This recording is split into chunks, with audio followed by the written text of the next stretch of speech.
Bonjour, bienvenue dans votre magazine de l'innovation, édition spéciale ce vendredi avec la grande interview du président de l'ARCEP, le gendarme des télécoms. Pour Sébastien Soriano, ce sera l'heure du bilan puisqu'après 6 années à la tête de l'ARCEP, il cédera sa place le 3 janvier prochain.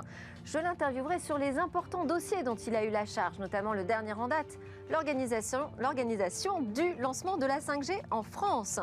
Nous parlerons aussi de la qualité des services mobiles, des prix et du futur des télécoms. Et puis, on va aborder le sujet du rôle de l'État face à l'accélération technologique. État qu'il met à la fois en question et en avant dans son ouvrage « Un avenir pour le service public ». Bonjour Sébastien Soriano.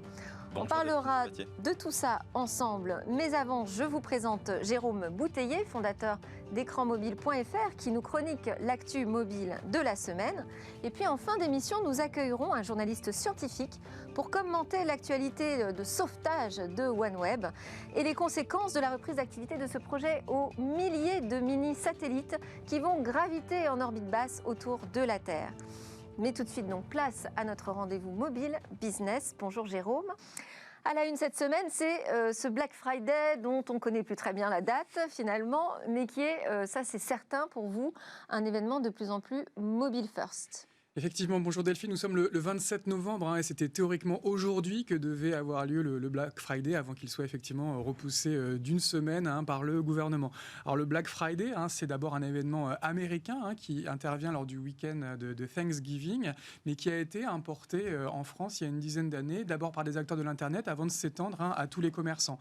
Et c'est devenu vraiment une journée commerciale très importante en France, devant Noël, devant les soldes, puisque en 2019, on a eu jusqu'à 56 millions de transactions par carte bancaire en une seule journée. C'était un record. Vous avez d'autres chiffres sur ce Black Friday qui est effectivement un événement commercial? Oui, alors effectivement, selon une étude BVA Orange, 62% des Français vont procéder à un achat pendant ce Black Friday avec en tête l'électronique et notamment les smartphones, mais également de la mode et puis aussi des jouets pour donner un petit coup de main au Père Noël. Autre chiffre, il est issu du cabinet PricewaterhouseCoopers qui estime que les Français vont dépenser en moyenne 245 €, une somme conséquente, d'autant qu'elle est en hausse de plus de 5% par rapport à l'année dernière. Et puis, dernier chiffre, en rapport avec la tech, en raison de la pandémie, on estime qu'environ 70% des Français vont avoir recours cette année au commerce électronique. C'est un chiffre déclaratif, mais un chiffre très important, surtout quand on sait qu'habituellement, le commerce électronique, c'est, selon les secteurs, de 10 à 20% des ventes de détail. C'est le contexte de crise sanitaire aussi qui peut expliquer cela. Succès du e-commerce et du m-commerce également? Alors effectivement, le mobile monte réellement en puissance. Il y avait déjà des chiffres l'année dernière issus de Médiamétrie qui expliquaient qu'aujourd'hui, le mobile était le premier écran de consultation des sites e-commerce avec une audience qui tourne à peu près autour des 2 tiers de l'audience, tant sur smartphone que sur tablette pour le top 15 e-commerce en France. Selon d'autres chiffres qui viennent de la FEVAD, la Fédération européenne de la vente à distance, le mobile par contre ne représente que 40% des transactions. Enfin, c'était des chiffres 2019, parce que le mobile était surtout jusqu'à présent un écran de préparation de sa commande et on reportait un peu à plus tard la transaction. Mais cette année 2020, cette année de pandémie, pourrait voir les moyennes évoluer et tout le monde anticipe que le cap des 50% sera franchi effectivement en 2020 avec du coup un e-commerce qui pourrait effectivement devenir mobile first. Est-ce qu'on a une expérience d'achat qui est aussi fluide que sur les sites internet classiques? Alors malheureusement non, et habituellement les taux de conversion observés sur mobile sont 2 à 3 plus bas que ceux observés sur ordinateur, de l'ordre de 1%. Il y a ce qu'on appelle des pain points, des irritants sur le mobile. Le premier, c'est le temps de chargement. En général, sur mobile, ça va un petit peu moins vite que sur ordinateur. Et selon une étude faite par Google, si un mobile attend plus de 3 secondes, il abandonne sa session, alors que sur ordinateur, c'est de l'ordre de 6 secondes. Donc les mobinautes sont plus impatients. Autre irritant, il y a évidemment l'ergonomie et la lisibilité des sites, avec des sites e-commerce qui avaient été pensés pour ordinateur et qui n'étaient pas toujours adaptés au mobile. Et puis troisième point, c'est évidemment le paiement. C'est toujours assez fastidieux de saisir les 24 numéros, je crois, de sa carte bancaire. Heureusement, les e-commerçants ont pris conscience de l'importance du mobile et ils ont beaucoup investi ces dernières années sur cet écran, notamment pour redresser leur taux de conversion. Donc ça devrait bouger. Comment vous voyez le futur du m-commerce? Alors, à court terme, on peut anticiper une réduction du mobile gap, avec un mobile qui représente les 2 tiers des audiences et seulement 50% des transactions. Je pense qu'à moyen terme, le mobile pourrait représenter jusqu'aux 3/4 des audiences et des transactions des sites e-commerce. Et puis si on regarde un petit peu ce qui peut se faire en Chine, qui est aujourd'hui le premier marché e-commerce au monde, le mobile, c'est aujourd'hui à peu près 80% des transactions e-commerce. Et lors du dernier Single Day, qui est un peu l'équivalent chinois du Black Friday, il y a eu des pointes jusqu'à 90% des transactions réalisées sur mobile. Et à ce niveau-là, on ne parle plus de mobile first, on parle de mobile only. Une réaction, Sébastien Soriano, sur ce Mobile Friday ? Je dirais que c'est une tendance lourde qu'on observe du fait que les usages basculent majoritairement sur le mobile, les réseaux sociaux, les requêtes diverses et variées qui sont faites. Donc c'est pas une surprise.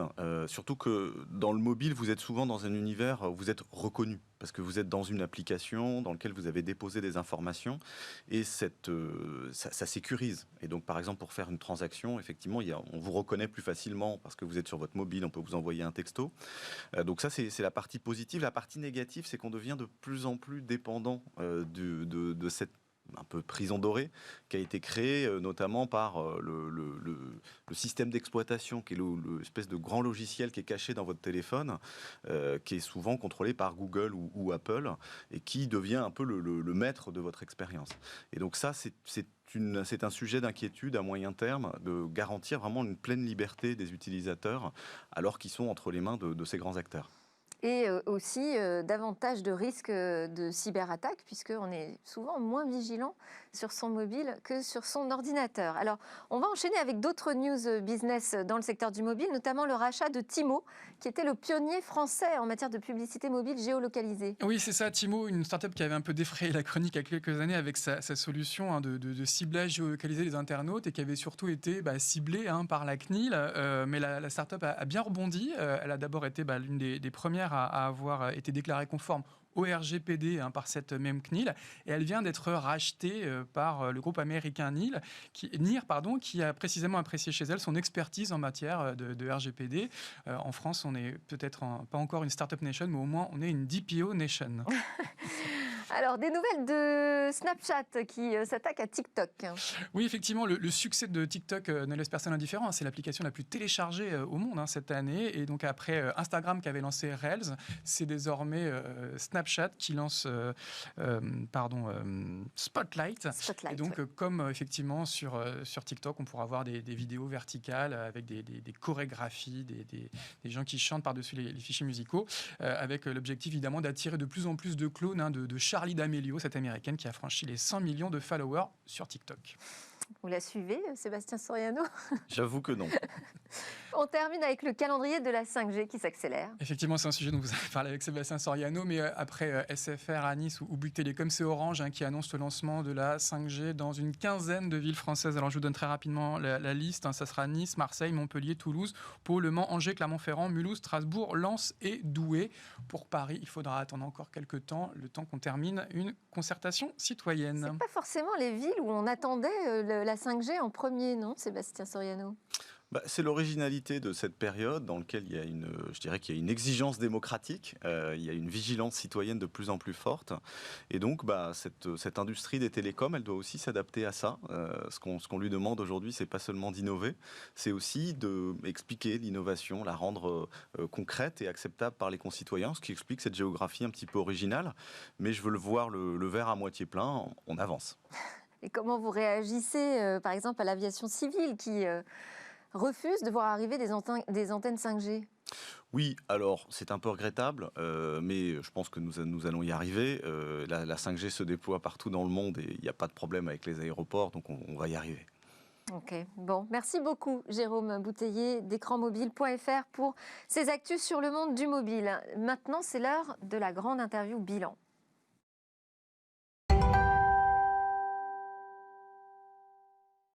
Sébastien Soriano est le président de l'ARCEP, l'autorité administrative en charge de la régulation des télécommunications en France. Je le disais en introduction, il va bientôt quitter son siège le 3 janvier, après 6 années de service. Je l'interrogerai donc sur son bilan, mais pas seulement. Le gendarme en chef des télécoms est également un fervent défenseur du service public. J'en veux pour preuve le titre de son tout récent ouvrage qui propose une voie pour réinventer l'État, un avenir pour le service public, un nouvel État face à la vague écologique, numérique, démocratique. Sébastien Soriano.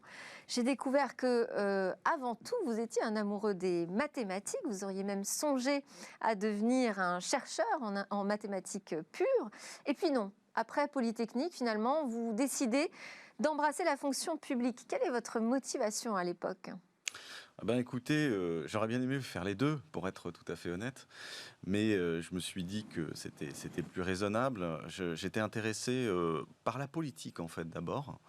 Et en chemin, je me suis rendu compte que je m'étais trompé. C'est pas la politique au sens des partis politiques qui m'intéressait. En fait, c'est la politique au sens où l'État peut changer la vie des gens. Et donc, c'est à ça que je me suis consacré, dans un domaine particulier, qui est celui des télécoms. Je dirais que c'est cet engagement, tout simplement, pour servir les autres. Il faut tout... Devenir haut fonctionnaire, ça peut être quelque chose de l'ordre de la vocation ? Je sais pas, je dirais qu'il faut tout pour faire un monde. Voilà, il faut des entrepreneurs, il faut des associations, puis il faut aussi des gens qui permettent au service public de tourner. Alors, la régulation des télécoms aura quand même pas mal occupé votre carrière, puisque avant même de devenir le président de l'ARCEP, vous y êtes entré une première fois en 2004 ? Oui, absolument. Avec le recul, est-ce que vous êtes surpris de l'évolution et de l'importance qu'ont pris les télécommunications, l'envol du mobile, du smartphone ? Oui, je crois que à la fois il y avait une intuition au moment de l'ouverture à la concurrence de ce marché, qu'il y avait des forces d'innovation et qu'il valait mieux laisser faire le marché que de garder un monopole public des PTT. Mais je pense qu'on a été tous surpris effectivement par l'ampleur de ça. Je dirais qu'il y a un double phénomène qui nous a tous pris de court. Le premier, c'est Internet, qui tout d'un coup a organisé une fantastique décentralisation de l'intelligence. C'est-à-dire que tout le monde a pu tout d'un coup se saisir, poster, exister, lancer des innovations grâce à ce réseau. Ça, c'est une première chose qui a complètement démultiplié cet espace. Et puis ensuite, il y a la mobilité, effectivement, qu'on n'avait pas forcément imaginé. Fil à la patte, qui est devenu finalement un doudou, un assistant personnel, quelque chose dont on ne peut plus se passer. Et ça, je crois que ce sont des évolutions vraiment extrêmement fortes. Et puis, on a maintenant devant nous la révolution de l'Internet des objets, qui est de connecter des capteurs, des objets intelligents, des usines connectées un peu partout, qui va encore, on le sent, amener une nouvelle étape dans cette révolution de la communication. Alors, l'exercice est d'autant plus difficile quand ça va vite et qu'on doit être le gendarme.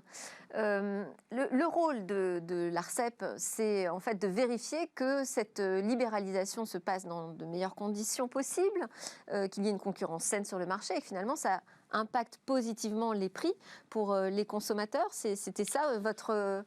grande mission, et puis aussi le respect peut-être de certaines obligations de service public. Oui, non, je pense que c'est exactement ça. C'est-à-dire que l'idée, c'est comment est-ce qu'on s'appuie sur les forces du marché, son agilité, son innovation, sa prise de risque, mais qu'en même temps, on essaie d'émuler le fait que le marché, c'est comme s'il rendait un service public. Et donc, faire en sorte qu'il y ait bien un équipement du pays en fibre, en 4G, demain en 5G, qui concerne bien tous les Français, qu'il n'y ait pas une fracture, que les prix soient accessibles, et ça, c'est évidemment la concurrence qui permet aux prix d'être bas, qu'il y ait une transparence pour les consommateurs, qu'ils puissent avoir un réel choix, et puis ensuite, il y a des enjeux, effectivement, d'intérêt général, l'accès aux sourds et malentendants, ou d'autres préoccupations. Demain...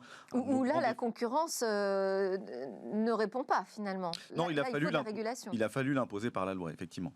Et puis demain, on voit qu'il y a encore des préoccupations qui vont naître sur, par exemple, l'impact écologique du numérique. Et donc, il faudra là aussi un État qui puisse être garant du fait que le marché respecte un certain nombre de principes, mais tout en étant quand même dans la stimulation, l'incitation, et de permettre au marché vraiment de libérer toute sa force. Alors, c'est au bout de ces 6 années de travail à la tête de l'ARCEP, quelles sont pour vous les grandes réussites du régulateur ? Je dirais que notre grande réussite, c'est le retour massif de l'investissement dans ce secteur. C'est-à-dire que c'est un secteur qui, la France, il faut le savoir, est un secteur très concurrentiel des télécoms. On a des prix qui sont parmi les plus bas d'Europe et des pays de l'OCDE. Et ça, on le doit à une concurrence forte, et notamment l'entrée de Free. On a 4 opérateurs. Voilà, en 2012 sur le marché mobile, a permis vraiment d'apporter ça avec des gains de pouvoir d'achat très forts pour les consommateurs. Mais ça, pour le coup, vous n'y êtes pour rien. Voilà, et la contrepartie de ça, c'est que le secteur s'est mis à moins investir. Il était moins projeté vers son futur parce qu'il a dû supporter cette destruction de valeur, comme on dit dans le secteur, qui est plutôt de la construction de valeur pour le consommateur. Et donc, il fallait trouver le moyen que ce secteur, en fait, il continue à équiper le pays en infrastructure, parce que sinon on serait resté éternellement à la 3G. Donc investir dans la fibre optique, par exemple. Investir dans la fibre optique, investir dans la construction de nouveaux pylônes 4G, puis convertir l'ensemble du réseau à la 4G, puis préparer la 5G. Et donc, en fait, je crois que c'est le principal acquis de ces années que j'ai passées à l'ARCEP. Le secteur investissait environ 7 milliards d'euros par an quand je suis arrivé. Aujourd'hui, il investit plus de 10 milliards d'euros par an. Donc, c'est une croissance de 50% sur 5 ans. On n'est pas en train de parler d'une start-up, mais d'un grand secteur comme celui des télécoms avec des grandes entreprises. Et ça, on l'a obtenu par un ensemble de stimulations. C'est-à-dire qu'on a responsabilisé les acteurs. On a eu un moment... Il y a eu, vous savez, ce fameux contrat dans lequel Free utilisait en partie le réseau d'Orange. Et on a eu peur à un moment collectivement, que ce contrat puisse envoyer des mauvais signaux. Donc on a rétabli les choses, on a organisé la sortie progressive de ce contrat. On a aussi responsabilisé les opérateurs sur la fibre. À un moment, il y avait Orange qui déployait beaucoup la fibre et beaucoup d'opérateurs alternatifs qui nous ont dit il faut arrêter Orange. On a dit non. On n'arrête pas Orange, on ne va pas arrêter la fibre. Mais en revanche, on va créer les conditions pour que tout le monde puisse participer à cet investissement. Pour que Free, Bouygues Télécom, SFR puissent co-investir dans la fibre. Donc on a créé cet élan collectif qui a permis à l'ensemble des acteurs de participer à l'effort. Et ça a fonctionné. Deuxième incitation qu'on a amenée au marché. C'était juste sur ce point, oui. c'est toute la difficulté. On avait un opérateur historique en situation de monopole, hyper puissant, mais qui avait aussi les capacités de fibrer la France. Oui. Et finalement, il a fallu le freiner un peu pour pouvoir permettre la concurrence d'intervenir aussi sur ce marché. Non, je ne crois pas qu'on les freinait justement. Je crois qu'on a au contraire créé les conditions pour que tout le monde monte à bord du train, mais sans freiner la locomotive. Et c'est ça tout l'art, toute la subtilité de la régulation. Elle se différencie d'une approche un peu réglementaire dans laquelle l'État peut être parfois normatif ou dans l'interdiction. Réguler, c'est d'abord permettre, c'est d'abord autoriser, et donc c'est permettre à des entrepreneurs, aujourd'hui on a des grands entrepreneurs, Xavier Niel, Patrick Drahi, Martin Bouygues, qui sont dans ce marché, de participer à l'effort collectif. Donc c'est du positif la régulation. Un autre élément qu'on a utilisé pour cette stimulation, c'est la transparence, puisqu'on a mis pour la première fois des cartes extrêmement détaillées sur la couverture mobile, avec on a un site internet, mon réseau mobile, sur la couverture internet, ma connexion internet. Et ça permet à tout le monde de faire son choix en connaissance de cause, et notamment de pas seulement choisir son opérateur en fonction du prix, parce qu'évidemment les opérateurs communiquent beaucoup sur les prix et c'est normal, mais aussi de pouvoir comparer les qualités, de choisir un opérateur qui aura une meilleure couverture que l'autre. Et ça, c'est bon aussi pour l'investissement, parce que ça permet aux opérateurs qui font plus d'efforts de monétiser cet effort en ayant plus de consommateurs, en ayant plus de clients. Et donc, on permet au cycle de l'investissement de mieux fonctionner. Alors, vous avez prononcé le mot qualité. Alors moi, il y a un sujet que je trouve qu'on n'explore pas suffisamment, dont on ne parle pas assez, c'est la qualité de service mobile indoor, à l'intérieur dans les bâtiments. Parce que finalement, on n'est pas très mobile avec nos smartphones. On téléphone beaucoup du bureau, de chez nous, dans des espaces où les réceptions sont parfois difficiles. Toujours, encore en 2020. Oui, absolument. Alors, nous, ce que nous avons mis en place, c'est la fonction appel Wi-Fi. Que vous pouvez maintenant activer sur quasiment tous les téléphones, en tout cas les téléphones récents, et chez presque tous les opérateurs. On espère qu'on va pouvoir avoir tous les opérateurs à bord bientôt de cet appel Wi-Fi. Très réticent à cette voilà. idée. Mais en tout cas, ça fait maintenant 1 an ou 2 que ça fonctionne. Il y a encore des petits sujets de technique, de stabilité. Des fois, ça marche pas très bien, mais c'est quand même une fonctionnalité extraordinaire. Parce que on voit bien, là, on parle du bureau ou de zone urbaine, mais on ne pourra pas amener le mobile partout à la campagne. Il va bien falloir que les gens téléphonent depuis chez eux. Il va bien falloir qu'ils reçoivent le SMS qui leur permet de confirmer une transaction qu'on est en train de faire de e-commerce, par exemple. Et donc, il faut vraiment faire en sorte que le téléphone mobile puisse passer par le Wi-Fi, c'est-à-dire finalement par l'Internet fixe qu'on a amené. Donc cette fonction d'appel Wi-Fi, ça a quand même été un énorme progrès. Il faut qu'on arrive à la faire fonctionner encore mieux, qu'elle devienne vraiment universelle. Mais je crois que c'est déjà un net progrès. Et comment est-ce qu'on peut justement les contraindre à passer par la voie sur IP, les opérateurs? Parce que finalement, c'est du business qui s'en va pour eux. Non, parce que finalement, ce sont des appels que de toute manière qui restent chez eux. Donc, ce qui compte, vous savez, c'est de vendre l'abonnement. Donc, une fois qu'il y a un abonnement, il faut avoir un abonnement pour pouvoir faire l'appel Wi-Fi. Donc, c'est pas une perte de business. Non, pour les contraindre, en fait, on a passé par un grand accord qui s'appelle le New Deal Mobile, qui a été conclu en janvier 2018 avec le gouvernement, les opérateurs. On a réattribué des fréquences aux opérateurs pour 10 ans, des fréquences de la 2G et de la 3G. En échange, ils se sont engagés à investir plus de 3 milliards d'euros d'investissement dans la 4G en zone rurale. Et dans ces engagements, il y avait le fait de faire ces appels Wi-Fi. Alors, on va parler de la 5G. L'organisation des enchères a pris un peu de temps, un peu plus que prévu. Quelles sont les difficultés de cet exercice? Parce que ça, pour le coup, vous êtes le grand pilote. Oui, je dirais qu'on a des difficultés classiques, puis on a eu des petites surprises Oui. qui sont arrivées. Les difficultés classiques, c'est que c'est pour les opérateurs un grand chantier d'investissement. Et donc, il faut créer les conditions pour qu'ils s'engagent dans cette 5G. Il faut toujours se rappeler, 5G, ce n'est pas un projet de l'État, c'est un projet des industriels. Et donc, il faut créer les conditions pour qu'il y ait la meilleure stimulation, qu'il y ait le meilleur engagement des acteurs dans cette 5G. Et donc, il a fallu créer, à travers cette enchère qu'on a organisée, un équilibre entre le fait que il faut qu'ils s'engagent, et qu'ils s'engagent y compris financièrement dans l'acquisition de ces fréquences, mais en même temps, il faut faire attention à ce qu'il n'y en ait pas un qui rafle toutes les fréquences, parce que du coup, les autres ne peuvent pas participer. Et puis, il faut faire attention qu'on ne soit pas en train de leur vider les poches, parce qu'après, ils n'ont plus assez d'argent pour investir dans le réseau. C'est quand même le réseau qui nous intéresse. Et donc, il faut construire ces équilibres. Il faut aussi définir les obligations de couverture du territoire, puisque aujourd'hui, on voit bien que la 4G est devenue essentielle, mais demain, on aura le même débat avec la 5G. Donc, il a fallu l'anticiper. La 5G, on a créé des obligations pour qu'elle se déploie surtout dans les villes, aussi dans les zones industrielles, parce que la 5G, c'est beaucoup de B2B, donc qui sont parfois des zones rurales. Et puis pour vraiment la grande ruralité, on a prévu de booster la 4G existante, qui va devenir une 4G+. Et donc on va avoir une montée des débits qui va être parallèle, plutôt de la 5G dans les zones urbaines, plutôt de la 4G+ dans les zones rurales. Et montée des débits, impact sur l'environnement, vous pensez quoi de ce rapport et de ce lien que font beaucoup de citoyens entre la 5G et l'impact environnemental? Oui, alors ça fait partie des surprises, puisque quand on a conduit nos consultations, personne ne nous a évoqué ce sujet. On a eu des associations d'environnement, Agir pour l'environnement et Priartem, qui font des contentieux aujourd'hui contre les attributions de fréquences de l'ARCEP. Ces associations n'ont pas pris la peine de répondre à nos consultations publiques 6 mois avant. Donc, il y a un peu un effet de surprise.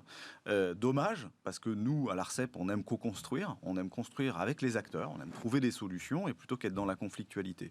Alors néanmoins, le sujet est bien réel, c'est-à-dire qu'aujourd'hui, le numérique, au-delà de la 5G, qui est un peu un totem dans cette affaire, le numérique a un impact croissant sur l'environnement. Certes, le numérique permet des économies. On voit bien, grâce au télétravail, tout ce qu'on économise de déplacement, par exemple. Donc on peut économiser, gagner sur l'impact environnemental grâce au numérique. Mais si le numérique envahit toutes nos vies et est destructeur, par ailleurs, de notre écosystème écologique, on a un problème. Donc il faut trouver, en fait, une manière de continuer à avoir des usages qui soient généreux, mais tout en responsabilisant très fortement l'ensemble des acteurs, les acteurs économiques, mais aussi les consommateurs, pour être plus responsables. Voilà. Et ça, c'est quelque chose qu'on va construire. On a lancé une plateforme sur ce sujet, justement pour apprendre à travailler avec tous ces acteurs de l'environnement. Et on fera un certain nombre de propositions en fin d'année pour justement, qu'est-ce que serait une régulation environnementale, on va dire, du numérique. Plus sobre. Un numérique plus sobre. Autre sujet qui est un peu marotte, la 5G et les mesures d'ondes électromagnétiques dégagées par les appareils mobiles. Je reçois régulièrement une entreprise qui s'appelle Artfy, que vous connaissez peut-être, et qui dit qu'aujourd'hui, il faut faire bouger les normes sur ces mesures, qu'on mesure des téléphones dans des conditions hyper théoriques, avec des distances de 5 mm entre l'utilisateur et son smartphone. On devrait peut-être passer à 0 mm. Quel est votre avis sur cette question? Est-ce que vous intervenez sur ce type de questions? Alors j'ai la grande joie de ne pas intervenir. L'ARCEP, J'ai la grande joie de ne pas intervenir sur ces questions qui sont très difficiles, très complexes, et sur lesquelles il y a des enjeux de normes internationales. Voilà, c'est très bien d'être pionnier en France, mais le corps humain et son exposition aux ondes n'a pas de motivation d'être très différent en France qu'en Allemagne, en Corée ou dans d'autres régions du monde. Donc moi, je suis très pour qu'on soit très attentif à ces sujets. Voilà, on n'est pas obligé d'être le pays qui anticipe le plus sur tous les risques à chaque fois. Voilà. Alors, vous, je disais, vous allez quitter votre siège le 3 janvier. Quelle est la to-do list de votre successeur? Qu'est-ce que vous lui laissez comme gros dossier à traiter? Oh, il y en a pas mal, et puis j'ai pas envie de trop lui mettre la pression. Je pense qu'il va bien s'occuper sur la 5G. On est d'accord qu'on ne sait pas qui c'est. Voilà, on ne sait pas qui c'est. Et puis il va falloir aussi organiser en fait la bascule progressive entre le réseau téléphonique, le bon vieux réseau cuivre, et le réseau en fibre optique. Aujourd'hui, on a 2 réseaux en fait en parallèle. Il va falloir progressivement faire en sorte qu'il n'y ait plus qu'un réseau. Ça va être long et progressif. Donc, je suis pas en train de dire attention, on va vous débaucher votre ADSL, mais il va falloir organiser ça progressivement et ça va être un gros chantier. Mais au-delà, moi, je crois que la mission première de toute voilà, personne qui s'engage dans cette fonction de régulateur, c'est de défendre la régulation. Parce qu'il y a une chose dont on ne se rend pas forcément compte, c'est que nous régulons des acteurs très puissants. Les acteurs des télécoms sont des grands entrepreneurs, des grandes réussites industrielles, ou pour Orange, un ancien monopole d'État, aujourd'hui une grande entreprise internationale. Ce sont des acteurs qui réussissent, et j'en suis évidemment extrêmement content pour eux, mais ce sont des acteurs qui ont aussi un peu pignon sur rue. Et le régulateur, parfois, c'est celui qui a le mauvais rôle, pour parfois inciter l'un au détriment de l'autre. C'est comme ça, c'est pas fait pour les embêter, mais c'est par là que ça passe, parfois pour leur taper sur les doigts quand il y a des dérives. Et ça, voilà, faut pas hésiter à le faire, faut être déterminé et faut pas se laisser intimider. Parfois, il y a un discours consistant à dire le régulateur nous embête, qu'est-ce que c'est que ce donneur de leçons ? Non, il faut un régulateur pour le marché, c'est très bien, mais il y a une alchimie à créer entre la force du marché, l'intérêt général et il faut un régulateur pour ça. Alors, il y a aussi un autre dossier qui devra traiter, c'est le marché professionnel avec les prix de l'Internet pour les entreprises qui restent très élevés. Alors on a quand même beaucoup progressé là-dessus, puisque la fibre pour une PME, autrefois c'était entre 500 et 1000 euros par mois. Aujourd'hui on est à entre 100 et 200 euros grâce en fait au fait qu'on utilise la même fibre que celle des particuliers, qui est en cours de déploiement sur tout le pays, pour aussi l'amener aux entreprises. Et cette fibre-là, comme elle est beaucoup plus mutualisée, il y a des synergies, il y a des économies d'échelle, et donc elle peut être livrée moins cher.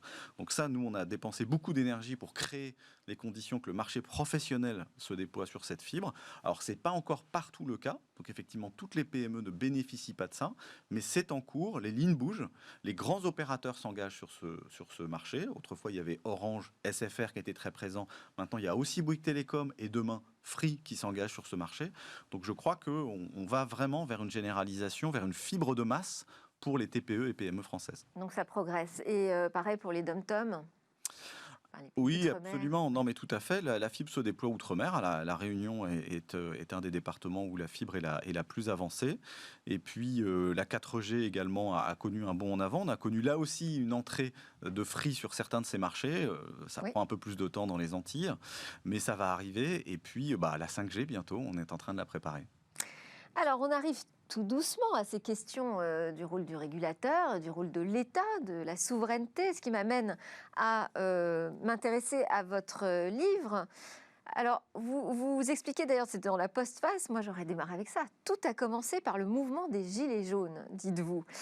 Pourquoi ? Vous avez eu envie de réagir à une dénonciation des élites D'abord, je me la suis pris dans la figure, puisque je me suis senti associé effectivement à cette dénonciation. J'ai résisté un petit peu au début, et puis en fait, j'ai fini par reconnaître que c'était vrai, qu'on ne s'occupait pas assez des Français, c'était pas de la mauvaise volonté d'ailleurs. On a tendance à dire les politiques sont trop court-termistes, les hauts fonctionnaires pensent qu'à leur carrière, et les fonctionnaires de base sont trop réactionnaires ou sont trop conservateurs. Tout ça est un peu vrai. Mais au fond, si on n'arrive pas, et c'est la somme de tout ça qui fait qu'à la fin, on n'arrive pas à donner le bon service public aux Français, qu'on n'arrive pas à avoir une école qui soit un ascenseur social. On l'a vu, même l'hôpital public a un peu craqué au moment de cette crise sanitaire.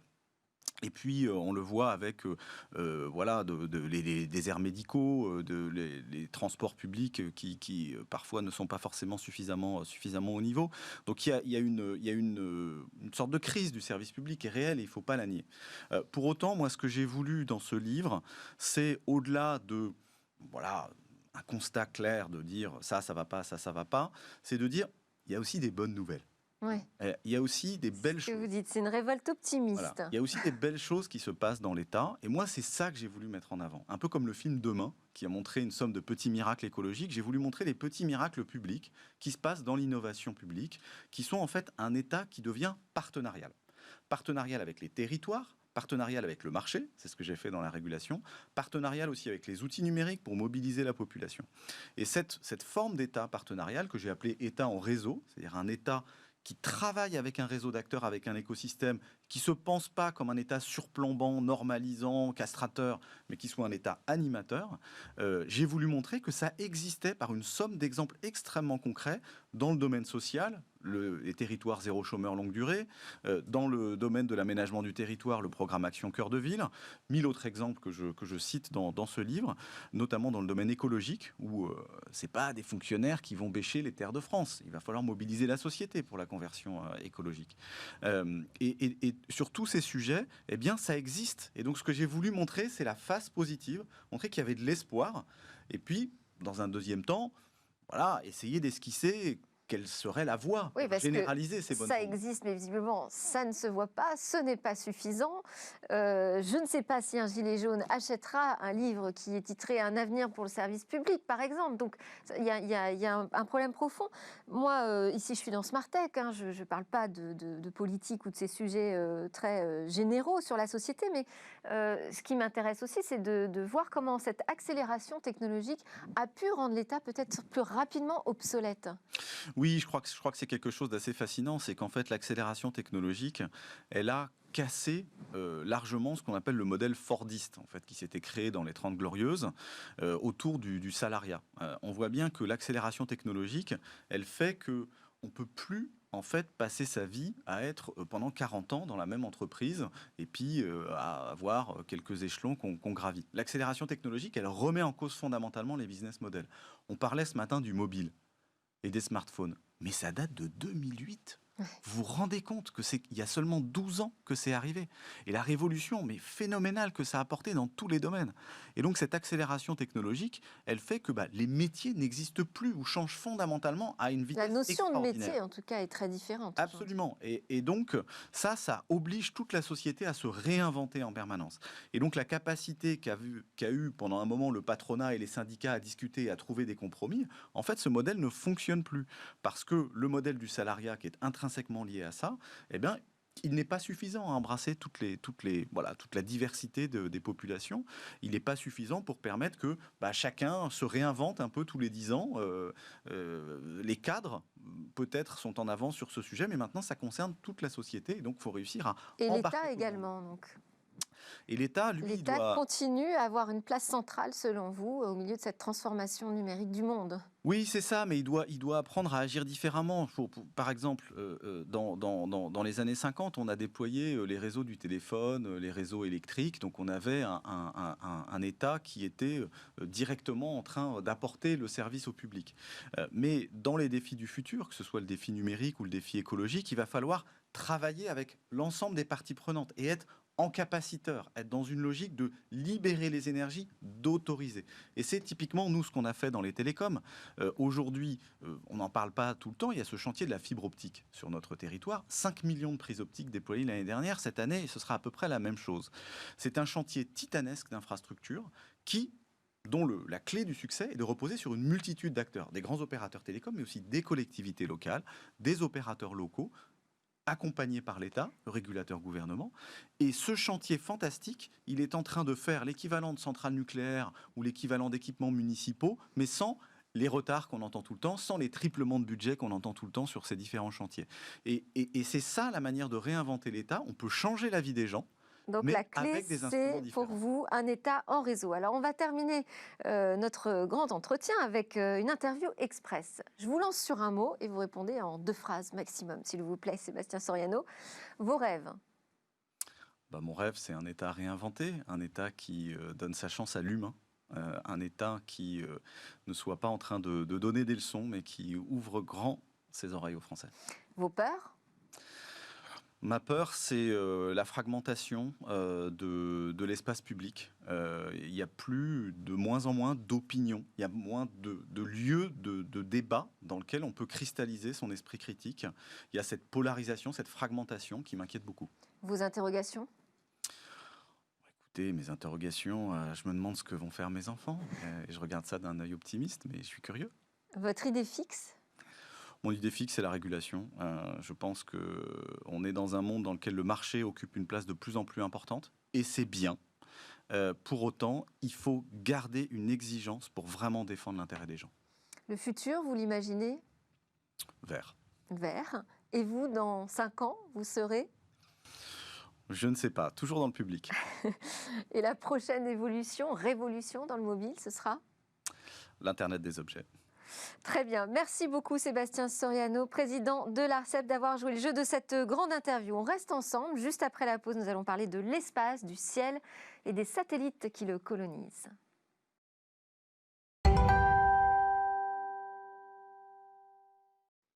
Nous sommes de retour pour la suite de Smart Tech et Sébastien Soriano, président de l'ARCEP, est toujours avec moi.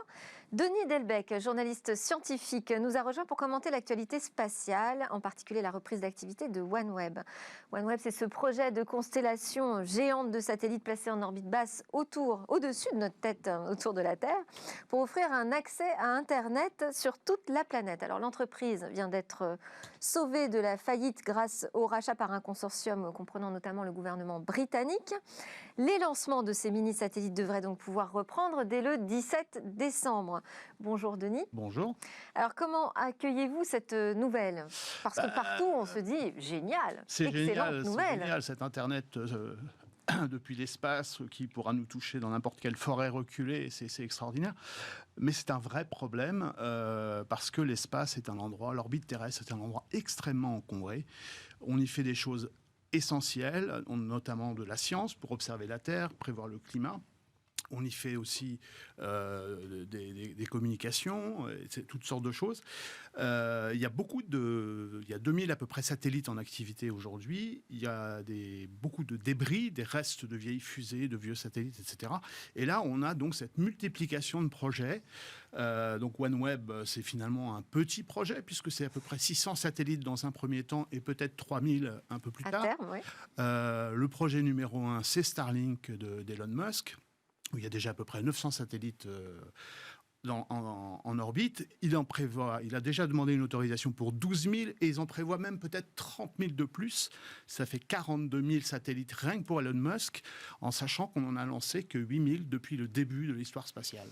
Alors déjà, je voulais revenir sur cette orbite basse, ça veut dire en dessous de 2000 km, mais ça peut aller jusqu'à combien en altitude ? Alors, on peut descendre jusqu'à combien ? On descend rarement en dessous de 400 km, parce qu'en fait, quand on descend trop bas, il reste un peu d'air, de molécules, etc. Et ça freine les satellites et ça les fait retomber. C'est d'ailleurs comme ça qu'on se débarrasse d'un satellite quand il a été, par exemple, à 500 km. On s'arrange pour le faire redescendre et ensuite, il va brûler dans les hautes couches de l'atmosphère et disparaître. Donc ça veut dire qu'on ne peut pas le voir à l'œil nu ? Ces satellites, on les voit quand... Il y a quelques années, on regardait le ciel la nuit, en été, on voyait de temps en temps passer une traînée. Et aujourd'hui, on a des traînées absolument spectaculaires, notamment de la constellation Starlink, qui viennent polluer le ciel. Alors là, on voit une image justement qui montre un passage de satellites Starlink. C'était en 2019, c'était un des premiers lancements. Ils sont lancés 60 par 60, ces satellites. Et donc, ils font ces espèces de lignes comme ça. Ils vont parcourir l'ensemble de l'espace, à peu près... Et là, ça correspond à quoi, là, C'est une série de 60 satellites qui vont ensuite légèrement s'écarter les uns des autres. Donc c'est un lancement ? C'est après un lancement, ça. C'est après un lancement, mais il y a des images très récentes dans le ciel. Je ne sais pas si on en a. Mais on continue à voir ces lignes comme ça, de points qui traversent le ciel. Voilà. Et donc, il y a ce problème d'échec possible, de collision possible. L'an dernier, l'Agence spatiale européenne a dû dérouter un de ses satellites scientifiques pour éviter une collision avec un engin de Starlink, parce que Starlink avait refusé de manœuvrer elle-même. Et ils ont donc dû déplacer leur satellite. Tout ça consomme du carburant. Ça réduit la durée de vie du satellite scientifique pour laisser passer ce satellite. On sait à peu près quel est l'encombrement du ciel déjà actuellement ? Alors aujourd'hui, on a à peu près 20 000 débris, enfin 20 000 objets de plus de 10 cm en orbite. Donc ça comprend les satellites, évidemment, et puis tous les morceaux. Et si on regarde les morceaux jusqu'à 1 mm, c'est des centaines de millions. Or, un objet d'1 millimètre dans l'espace se promène à peu près à 30 000 km/h. Imaginez les problèmes que ça peut poser en cas de rencontre entre un satellite et une poussière. C'est même étonnant d'ailleurs qu'il n'y ait pas plus d'accidents finalement. Alors, il y a l'Agence spatiale européenne, par exemple, fait à peu près une quarantaine de manœuvres par an pour éviter des objets. Ces 20 000 objets de plus de 10 cm sont suivis par radar, on les voit. Et donc, ça permet aux opérateurs de satellites de se protéger. Et pour autant, on va pouvoir continuer à en envoyer comme ça, par centaines, par dizaines en tout cas. Mais c'est facile d'obtenir l'agrément pour envoyer des satellites en orbite basse ? Il semblerait que oui, puisque la FCC, donc la commission américaine qui s'occupe de ça, pour tout ce qui est satellite de télécommunication, a déjà donné l'autorisation pour 20 000.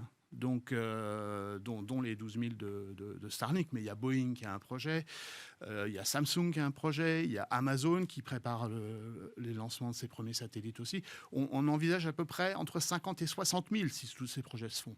Heureusement, ils ne se feront pas tous. Mais est-ce qu'on se fixe des limites ? Est-ce qu'il y a une limite au nombre de satellites qu'on peut envoyer ? Aujourd'hui, chacun fait ce qu'il veut, d'une certaine manière. Il n'y a pas de limite. Et justement, les scientifiques ont lancé des appels, commencent à vraiment s'inquiéter parce que ça leur pollue le ciel et ça perturbe les observations scientifiques depuis la Terre.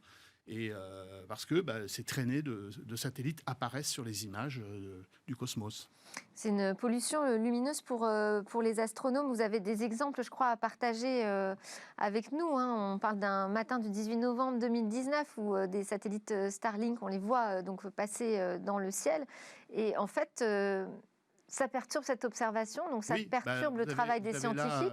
Vous avez là une image, c'est le CHIROS, donc c'est un télescope au Chili en altitude, qui est en train d'observer le cosmos. Et toutes ces lignes, ce sont des satellites principalement Starlink.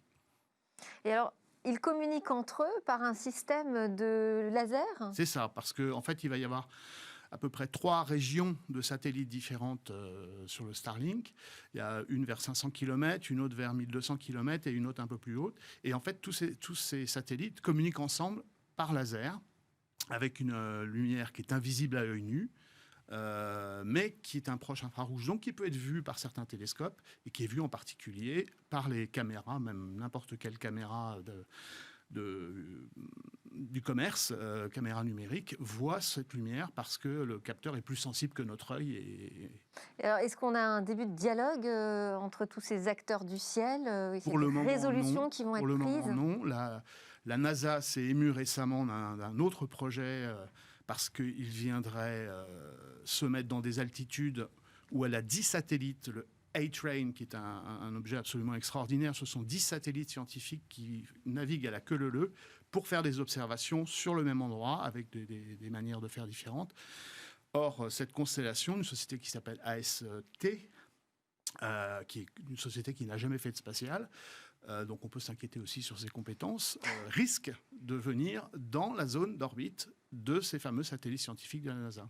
Alors quand vous disiez qu'il n'y a pas de limite, le ciel n'est pas protégé, ce n'est pas un patrimoine mondial de l'humanité ? Non, aujourd'hui ça ne l'est pas. Il y a un certain nombre d'obligations qui s'imposent. Un satellite bas doit pouvoir disparaître en fin de vie. Un satellite géostationnaire, donc ceux-là, il y en a pas tant que ça, c'est ceux qui sont à 36 000 km, donc eux, on ne les voit pas parce qu'ils sont beaucoup plus loin. Ce sont les satellites pour la télévision, par exemple, de télécommunication et de télévision. Eux, ils doivent être remontés sur une orbite cimetière, au-dessus de 36 000 km, parce qu'à partir de 2000 km, un satellite reste pratiquement là un temps infini. Sébastien Soriano, ça vous inspire quoi ? On entend, moi, si j'étais vous, j'entendrais des questions de régulation quand même. Oui, et d'ailleurs, il y en a, puisque, comme ça a été indiqué, ces satellites sont autorisés par effectivement le système de gestion des fréquences, puisque pour faire fonctionner les satellites, ensuite, pour qu'ils puissent communiquer vers la Terre, on leur attribue des fréquences à ces satellites. Et je dirais qu'aujourd'hui, ce qui m'inquiète un petit peu dans ces évolutions, c'est la place insuffisamment forte de l'Europe dans ces discussions. L'Europe est présente au plan industriel. Beaucoup des mini-satellites qui vont être construits proviennent de l'écosystème Airbus qui a mis en place des chaînes de montage. Il faut voir aussi cette partie-là. Avant, un satellite, c'était quelque chose qui se faisait sur mesure. Il y a des chaînes de satellites qui se sont créées, notamment dans la région de Toulouse. Donc ça, c'est positif que l'Europe soit présente dans cette partie-là. Mais encore faut-il être vigilant à ce qu'il n'y ait pas des stratégies de préemption. par nos chers amis américains ou nos chers amis chinois d'ailleurs, sur ces réseaux qui vont structurer durablement les communications, parce qu'il n'y aura pas la place pour 50 réseaux. Donc une fois qu'il y aura une constellation qui sera installée, ce sera la constellation de référence pour l'ensemble des pays qui n'auront pas forcément l'argent ou la priorité de couvrir toutes leurs zones rurales pour avoir Internet. Ce OneWeb parle d'une mise en service de sa connexion à Internet donc depuis les satellites fin d'année 2021. Donc là, on est quand même dans un sujet assez urgent. Éminent. Alors c'est pour le Royaume-Uni, je crois. Starlink a commencé à tester maintenant. Ils ont 900 satellites. Ils commencent à faire des tests avec un certain nombre d'utilisateurs privilégiés, on va dire. Parce qu'évidemment, il faut gérer autant de satellites, c'est très compliqué. Donc ils vont y aller par paliers. Et on ne verra pas les 12 000 tout de suite, heureusement. On reparlera aussi de ce marché, ce nouveau marché de l'Internet par satellite. Merci beaucoup, Denis Delbecq, d'être passé par Smartech, journaliste scientifique. Et merci encore à Sébastien Soriano, président de l'ARCEP depuis 2015, et donc qui passera le flambeau le 3 janvier prochain, d'avoir accepté ce jeu du bilan aussi dans Smartech. Merci à tous de nous avoir suivis cette semaine. J'espère que vous avez apprécié toute cette découverte et réflexion autour du numérique. Vous allez retrouver Cécilia Sévry dans le Lab Startup dans quelques instants. Moi, je vous dis à lundi et je vous souhaite un excellent week-end.